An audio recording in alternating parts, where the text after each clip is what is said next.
Hozir men sizga Moskvadagi eng arzon telefon do'konini ko'rsataman. Birinchi o'rinda manzilni ko'rsataman. Metro Sholkovskayani barchamiz juda yaxshi bilamiz. Ana shu Metro Sholkovskayani birinchi VXTdan chiqamiz. Ha, aytgancha hozir men sizga ko'rsatadigan do'konda faqat telefonlar emas, balki eng arzon aviabiletlar ham bor. Bundan ham tashqari buzilgan telefonlaringizni remont qilib berish uchun ustalarimiz ham bor. Xo'p, manzildan chalg'iymiz. Birinchi VXTdan chiqqanimizdan keyin ortga qayrilib, do'ng bo'ylab yo'l bo'yidan yuramiz. 50 metrcha yurganingizdan keyin chap qo'lingizda o'sha mashhur Abu Sahiy do'koni keladi. Bu yerda sizni Moskvadagi eng arzon telefonlar va gadjetlar kutib turibdi. Telegramga ham obuna bo'lishingiz chiqmasin.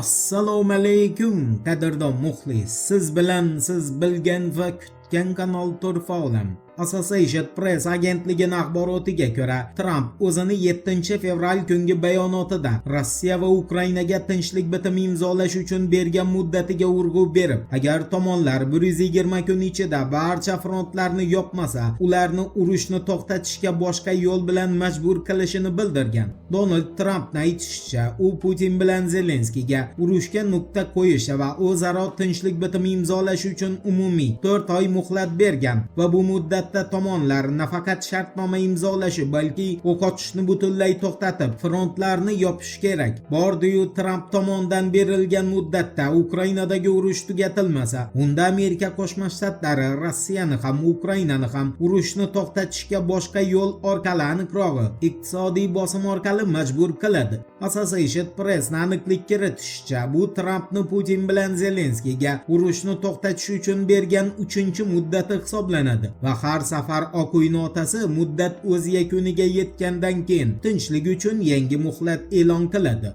Endi Vengriya tomonidan Ukrainani rasman dushman davlat deya e'lon qilinishiga oid shov-shuvli axborotga o'tamiz. E'tiborli bo'ling.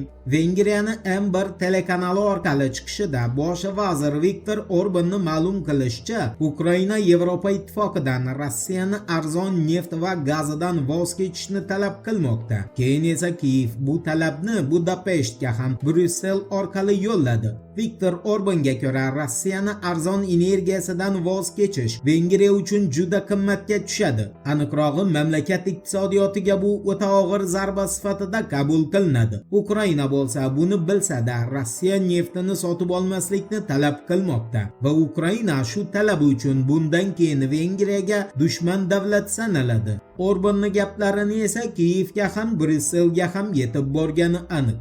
Endi Trampning maxsus elchisi Steve Witkoff va uni kuyovi Jared Kushnerlarni Eronga yo'llagan signali haqida qisqacha so'z yuritamiz. Turkiyaning TRT agentligining axborotiga ko'ra, 6-fevral kuni Ummon qirolligining poytaxti Masqat shahrida Eron va Amerika Qo'shma Shtatlari delegatsiyalarining muzokarasi yakunlangandan keyin Steve Witkoff bilan Jared Kushnerlar Fors ko'rfazida Eronga hujum buyrug'ini kutayotgan Abraham Lincoln bortiga kemaning imkoniyatlari bilan tanishgan. Shuningdek, ular dunyodagi eng yirik samolyot tashuvchi kemada Qo'shma Shtatlar qurolli kuchlari markaziy qo'mondonligi vakili kapitan Tom Hawkins bilan ham uchrashgan.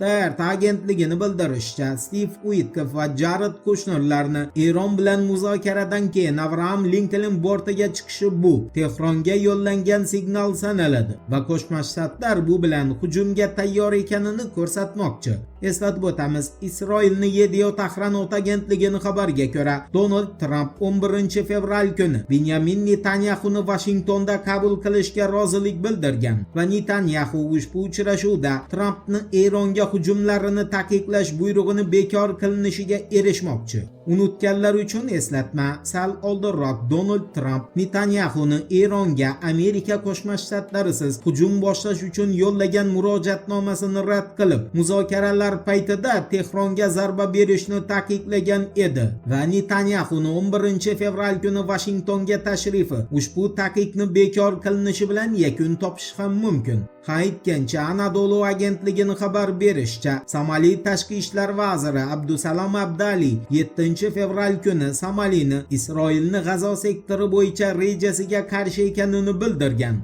Abdusalom Abdaliga ko'ra Netanyahu G'azo sektori aholisini Somalilandga ko'chirish orqali G'azoni odamlardan, aniqrog'i qonuniy egasidan tozalashni rejalashtirmoqda va Somali Tel Avivni bu rejasini hech qachon qo'llab-quvvatlamaydi. Shuningdek, bu rejaga qarshi chiqadi. Abdusalom Abdalining izohlashicha, G'azo sektori aholisini Somalilandga ko'chirilishi Afrika uchun salbiy ta'sir ko'rsatadi va bu ko'chishni Somali o'z suverenitetiga tahdid sifatida qarshi oladi. Endi Ukrainani Belgorodga yo'llagan zarbasi oqibatlariga o'tamiz. Diqqat bilan eshiting. RIA agentligining axborotiga ko'ra 8-fevralga o'tar kechasi Ukraina Rossiyani Belgorod viloyatiga HIMARS tizimi orqali uzoq masofadagi nishonlarni yo'q qilishga qodir Neptun raketasi bilan zarba bergan. Natijada Belgorod viloyatida 80 ming nafardan ortiq kishi issiqlik tizimidan, 3 ming nafardan ortiq kishi esa tabiiy gazdan uzilib qolgan. Voqealar va juni birgalikda kuzatamiz. Turfa bilan qoling. Siz kutgan kerakli ma'lumotlar hali oldinda.